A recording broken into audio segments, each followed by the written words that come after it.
Hello student. कल हमारा पहला चैप्टर था रेशम कीट पालन, वो ख़त्म हो गया था। आज हमारा दूसरा चैप्टर है कुक्कुट या मुर्गी पालन, पोल्ट्री फार्मिंग। ठीक है, देखो कुक्कुट पालन क्यों किया जाता है। पहली बात, जो कुक्कुट पालन है वो किया क्यों जाता है। कुक्कुट पालन का मुख्य उद्देश्य है मांस और अंडे को प्राप्त करना। मांस और अंडे को क्या करना, प्राप्त करना। जो मुर्गी पालन है उसका प्रमुख उद्देश्य मांस और अंडे को प्राप्त करना। और जो कुक्कुट पालन होता है उसमें सिर्फ मुर्गी का ही कि पालन नहीं होता है, इसके अलावा बतख का भी क्या होता है, बतख उसका भी पालन होता है। तीतर जो होता है उसका भी पालन होता है। बतख, तीतर, बटेर उसका भी क्या होता है, पालन होता है। गीज उसका भी पालन होता है। यानी कि मुर्गी पालन का मतलब सिर्फ यही नहीं होता कि ओनली मुर्गियों का पालन किया जाता है। इसके अलावा मुर्गी पालन में बतख, तीतर, बटेर, गीज इन सभी पक्षियों का क्या होता है, पालन होता है। इन सभी पक्षियों को पाला जाता है मांस के लिए और अंडों के लिए। देखो जो चीन है, चीन और अमेरिका, चीन और अमेरिका, चीन और अमेरिका, उसमें मुर्गी पालन जो है उसको कृषि का ही यानी कि खेती का ही एक भाग माना जाता है। चीन और अमेरिका में जो मुर्गी पालन है उसको कृषि जो है यानी कि खेती यानी कि कृषि का ही एक प्रमुख भाग माना जाता है, उसका ही भाग माना जाता है। लेकिन भारत में क्या है कि मुर्गियों की एक अच्छी नस्ल नहीं होने के कारण इसका व्यवसाय बहुत ज़्यादा विकसित नहीं है। भारत देश में अच्छी नस्ल नहीं होने के कारण, मुर्गी की अच्छी नस्ल नहीं होने के कारण इसका व्यवसाय बहुत कम होता है। ठीक है, उसके बाद मुर्गी पालन जो है, जब मुर्गी पालन करते हैं तो क्या क्या कि प्रबंधन कि कैसे प्रबंधन किया जाता है, किस किस की आवश्यकता पड़ती है। तो नंबर अपना टॉपिक है प्रबंधन। क्या होता है प्रबंधन। देखिए जो प्रबंधन जो है, प्रबंधन उसमें नंबर 1 पर हम बात करते हैं आवास की। नंबर 1 पर हम बात करते हैं किसकी, आवास की। देखो मुर्गियों के लिए आवास 30x40 यानी कि 30x40 का मतलब 30 फुट चौड़ाई और 40 फुट लंबाई का कि एक आवास होना चाहिए। 30 फुट चौड़ाई व 40 फुट लंबाई का आवास होना चाहिए। और ये आवास लकड़ी, सीमेंट या धातु का बना होना चाहिए। सीमेंट, लकड़ी या धातु का क्या होना चाहिए, बना होना चाहिए। और इसमें से जो धातु जो है, धातु से निर्मित जो मकान होते हैं, आवास होते हैं, वो सबसे ज़्यादा उपयुक्त माने जाते हैं। और इन धातु से निर्मित जो मकान होते हैं, आवास होते हैं, उसमें लोहे की जालियां लगा देते हैं जिसके कारण हवा और प्रकाश वो कि आसानी से आ सके। और जो आवास जो बना है उसकी जो फर्श होती है वो तो रेत की होनी चाहिए, कि मिट्टी होनी चाहिए, या फिर कंक्रीट जो है, कंक्रीट उसकी बनी होनी चाहिए। फर्श कैसे नहीं होनी चाहिए, चिकनी नहीं होनी चाहिए, रेत की होनी चाहिए या फिर कंक्रीट होनी चाहिए। और जो पक्षी हैं कि मुर्गी पालन में जो भी पक्षी जो पाले जाते हैं उनको गर्मी से बचाने के लिए उनकी छोटे छोटे शरण स्थल बनाए जाते हैं। वो बनाए जाते हैं 6x5x5 यानी कि 6 फुट ऊंचाई 5 फुट, लंबाई 5 फुट, चौड़ाई। ये क्या किए जाते हैं, मकान बनाए जाते हैं। और इनकी मतलब की ऊंचाई होती है वो भूमि से यानी कि ज़मीन के लेवल से लगभग 4 से 5, किसी बुक में 3 से 5 भी लिखा हुआ है, 4 से 5 इंच ऊंची होनी चाहिए उनकी जो फर्श जो है ना उसकी ऊंचाई। और आवास में जो आवास हमने बनाया 30x40, उस आवास में चूने का गमला और जल की व्यवस्था होनी चाहिए। चूने के गमले और जल की क्या होनी चाहिए, व्यवस्था होनी चाहिए। उसके बाद नंबर 2, भोजन। भोजन, फूड। मुर्गी जो है उसको जो भोजन दिया जाता है वो बिल्कुल संतुलित देना चाहिए। कैसा देना चाहिए, संतुलित। संतुलित भोजन देना चाहिए जिसमें मक्का, बाजरा, मूंगफली,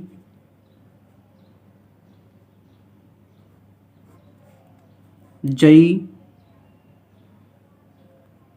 ज्वार, चोकर, इन सभी का मतलब कि मिश्रण देना चाहिए। और इसके अलावा जो अस्थि होती है, हड्डी, हड्डी और जो अंडे का जो कवच होता है, कवच, उसका मिश्रण देना चाहिए, मतलब कि उनका पिसा हुआ जो चूरा होता है वो देना चाहिए। इसके अलावा कुछ मात्रा में मांस भी देना चाहिए। और ये मांस बूचड़ खाने में जो अपशिष्ट मतलब कि मांस होता है, बूचड़ खाने में, बूचड़ खाने में जो अपशिष्ट मांस होता है उसका उपयोग मुर्गियों के भोजन के लिए किया जाता है। ठीक है, तो भोजन के लिए संतुलित भोजन देना चाहिए जिसमें मक्का, बाजरा, मूंगफली, जई, ज्वार, चोकर, इनका एक संतुलित मिश्रण देना चाहिए जिसमें से सबसे ज़्यादा दिया जाता है चोकर। सबसे ज़्यादा क्या दिया जाता है, चोकर। उसके बाद अस्थि और कवच का पिसा हुआ मिश्रण देना चाहिए, मांस देना चाहिए कुछ मात्रा में। ठीक है, उसके बाद हम बात कर लेते हैं नस्ल की, कि कौन कौन सी नस्ल हैं जिनसे कि मतलब कि मुर्गियां, मतलब कौन कौन सी नस्ल की मुर्गियां हैं जिनसे मतलब कि अंडा मतलब कि सबसे ज़्यादा उत्पादन देने वाली मुर्गियां कौन कौन सी हैं। हम उसमें नंबर 1 पर बात करते हैं सबसे पहले एशियाई मूल की।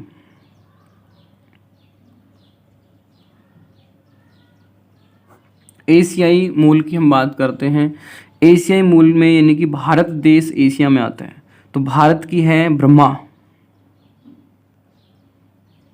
ब्रह्मा जो है वो भारत की नस्ल है जिसका उपयोग किया जाता है, मतलब कि इसको मुर्गी पालन में सबसे ज़्यादा काम में लिया जाता है। इसके अलावा एक चीन की है संखाई। संखाई कहाँ की है, चीन की है। इसके अलावा हम बात करते हैं अमेरिका की।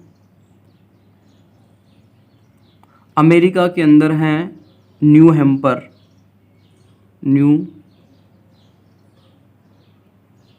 हैम्पायर। इससे मांस भी सबसे ज़्यादा उत्पन्न किया जाता है, मांस भी काफ़ी होता है इससे। और सेंसेक्स। ठीक है, उसके बाद हम बात करते हैं इटली की। इटली नंबर 3 पर, इटली की। इटली की हैं प्लाईमोथ रॉक और लेगहॉर्न।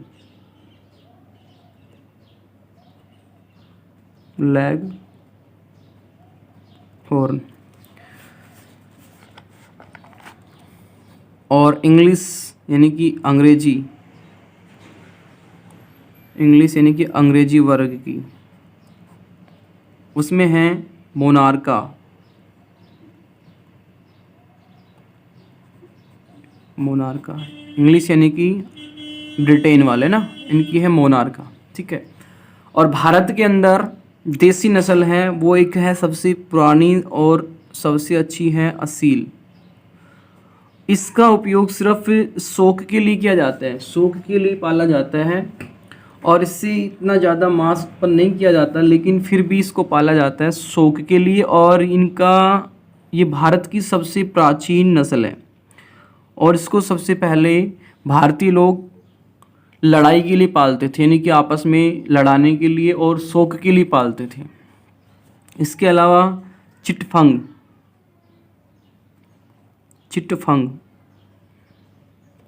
और एक घूघास, ये 3 नस्ल हैं भारत की जिनसे अंडा उत्पादन किया जाता है, देसी नस्ल जो है। उसके बाद हम बात करते हैं प्रजनन की।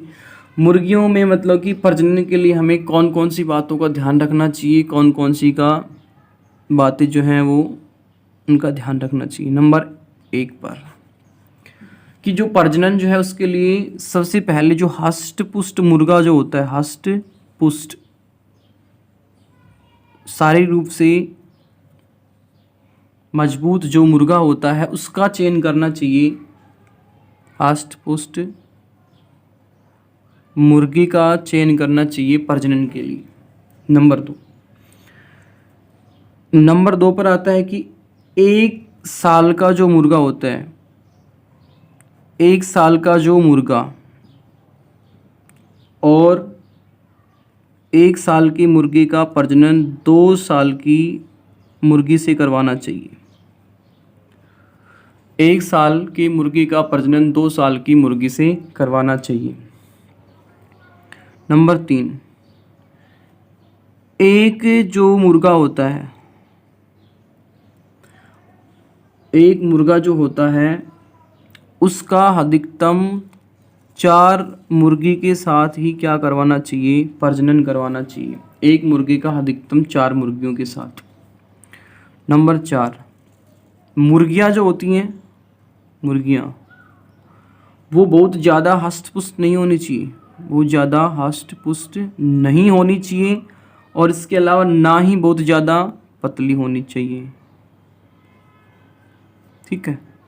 नंबर 5, प्रजनन के लिए उन मुर्गियों का चयन किया जाता है जिनकी अंड उत्पादन क्षमता ज़्यादा होती है और उन मुर्गों का चयन किया जाना चाहिए जिसकी मांस उत्पादन क्षमता ज़्यादा है, मांस उत्पादन क्षमता ज़्यादा है। मुर्गी की तो अंड उत्पादन क्षमता ज़्यादा होनी चाहिए और मुर्गी की मांस उत्पादन क्षमता क्या होनी चाहिए, ज़्यादा होनी चाहिए। मुर्गियों की चोंच, नेक्स्ट, मुर्गियों की चोंच छोटी होनी चाहिए, स्वस्थ होनी चाहिए और लाल कलंगी होनी चाहिए, लाल कलंगी वाली होनी चाहिए। तो प्रजनन के लिए इन 6 बातों का ध्यान रखना चाहिए। उसके बाद एक पॉइंट आता है निर्मोचन।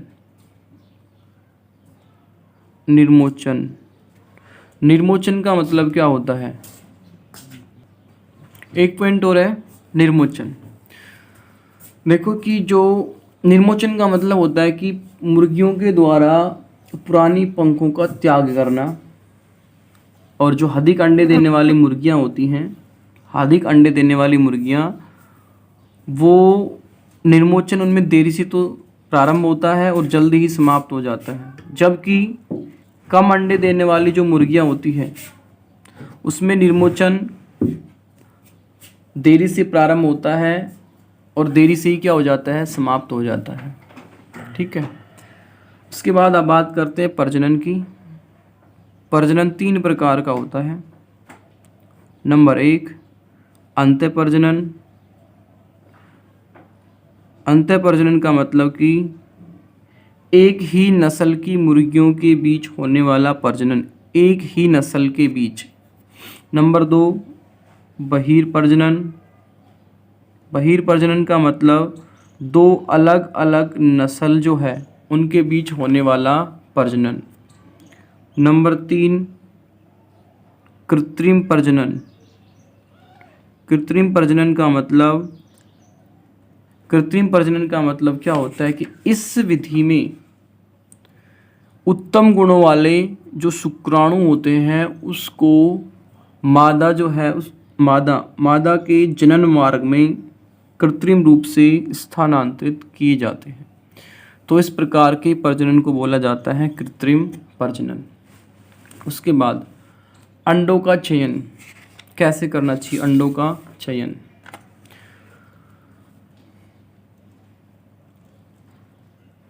अंडों का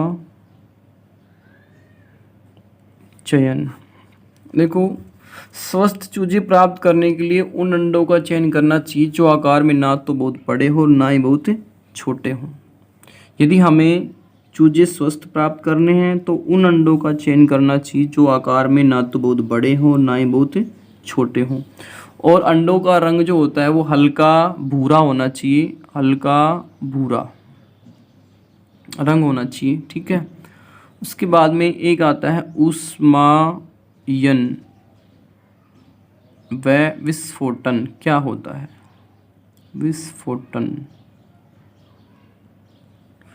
ऊष्मायन व विस्फोटन, इसका मतलब क्या होता है? देखो कि लगभग 21वें दिन अंडों का स्फुटन होता है। अंडोत्सर्ग के बाद 21वें दिन अंडों का क्या होता है? स्फुटन होता है। और स्फुटन से चूजा बाहर आता है, स्फुटन से चूजा बाहर आता है। यानी कि अंडा जो है ना उसको एक निश्चित तापमान पर यदि रखा जाता है तो मुर्गियाँ प्राकृतिक रूप से अंडे को सहती हैं और इसे प्राकृतिक ऊष्मायन कहा जाता है। यदि मुर्गियाँ प्राकृतिक रूप से अंडे को सहती हैं तो उसे प्राकृतिक ऊष्मायन कहा जाता है। और लगभग 21वें दिन अंडों का स्फुटन होता है और उनसे चूजा बाहर आता है। इसके अलावा यदि कृत्रिम रूप से ऊष्मायन किया जाता है, कृत्रिम रूप का मतलब कि मानव के द्वारा, तो टेम्परेचर होना चाहिए 37 से 38 डिग्री सेंटीग्रेड तापमान होना चाहिए। उस तापमान पर रखकर अंडे को कृत्रिम रूप से ऊष्मायित किया जाता है, जिसके बाद अंडों का स्फुटन होता है और स्फुटन के बाद चूजा बाहर निकलता है। ये होता है आर्टिफिशियल टेम्परेचर। जब अंडों से चूजा बन जाता है तो फिर चूजों की देखभाल कैसे की जाती है, ये सबसे इम्पोर्टेंट है, देखभाल करना। देखो जब अंडा से चूजा निकलता है तो लगभग 60 घंटे बाद यानी कि 2.5 दिन के बाद चूजे को 2.5 दिन के बाद चूजे को नम व गर्म स्थानों पर रखना चाहिए, नम व गर्म स्थानों पर रखना चाहिए। जब चूजा 3 मंथ का हो जाता है, जब चूजा 3 मंथ का हो जाता है तो चूजे को दिन में 6 बार भोजन देना चाहिए। चूजे को दिन में कितनी बार भोजन देना चाहिए? 6 बार। और जब चूजा 6 मंथ का हो जाता है तो उसको दिन में 3 बार भोजन देना चाहिए। इसके अलावा जो पानी का उपयोग चूजा करता है यानी कि पीने के पानी में KMNO4 पोटेशियम परमैंगनेट मिलानी चाहिए, KMNO4 पोटेशियम परमैंगनेट मिलानी चाहिए ताकि चूजा है उसमें संक्रमण ना हो, चूजे में क्या ना हो? संक्रमण ना हो। उसके बाद हम बात कर लेते हैं अंडा जो बनता है, अंडा यानी कि अंडों के घटक क्या हैं, कि अंडों के अंदर क्या क्या उपस्थित होता है। सबसे अच्छी बात तो है कि अंडे के अंदर कार्बोहाइड्रेट नगण्य होती, ना के बराबर होती है और सामान्यतः होती नहीं है। सबसे ज़्यादा मात्रा में प्रोटीन होती है, सबसे ज़्यादा क्या होती है? प्रोटीन। उसके बाद में वसा होती हैं और विटामिन होती है। लेकिन जो कार्बोहाइड्रेट होती है वो बहुत ही कम होती है, कार्बोहाइड्रेट बहुत ही कम होती है। और इसके अंदर जो ये प्रोटीन होती है, ये प्रोटीन होती है एल्ब्यूमिन के रूप में, एल्ब्यूमिन, या फिर एक नाम और है कैटा एल्ब्यूमिन, दूसरी ओर होती है कैटा एल्ब्यूमिन प्रोटीन होती है। ये प्रोटीन पाई जाती है अंडे में, एल्ब्यूमिन और कैटा एल्ब्यूमिन। ठीक है, कार्बोहाइड्रेट बहुत कम होती है, ना के बराबर होती है। उसके बाद मुर्गियों में होने वाले प्रमुख रोग कौन कौन से रोग होते हैं? नंबर 1 पर आता है रानीखेत। रानीखेत, देखो यह रोग जो होता है मुर्गियों में सबसे ज़्यादा होता है और सबसे सामान्य रोग है मुर्गियों का। इस रोग में जो मुर्गियां होती हैं उनकी चोंच जो है ना वो खुली रह जाती है, चोंच खुली रह जाती है। जब ये रोग होता है तो चोंच क्या रह जाती हैं, खुली रह जाती हैं और चोंच में श्लेष्म भर जाता है, जिसके कारण इस रोग में प्यास सबसे ज़्यादा लगती है। इस रोग में प्यास सबसे ज़्यादा लगती है चूजों को, और इस रोग के कारण पूरा मतलब कि मुर्गी फार्म, यानी कि पूरा मतलब मुर्गी फार्म एक साथ क्या हो जाता है, नष्ट हो जाता है, ख़त्म हो जाता है। Second, spirochaete. स्पाइरोकीट नाम से स्पष्ट है कि ये वाला रोग किससे होता है, एक कीट के द्वारा होता है। और ये कीट कौन सा होता है, टिक्स। टिक्स जो कीट है उसके कारण होता है, जो रात्रि के समय मुर्गियों का रक्त चूसता है। रात्रि के समय जो मुर्गियां होती हैं उसका रक्त जो है वो चूसता है रात्रि के समय। एक आता है बर्ड फ्लू। बर्ड फ्लू जो अभी फैल रहा था कुछ दिन पहले, ये रोग वायरस के कारण होता है और संक्रामक रोग है। किसके कारण होता है, वायरस। वायरस जनित रोग है और ये संक्रामक रोग है, संक्रामक। और इसका जो रोग कारक है, रोग कारक वो है H5N, ये इसका क्या है, रोग कारक है। तो ये प्रमुख रोग हो गए मुर्गियों में, रानीखेत, स्पाइरोकीट और बर्ड फ्लू।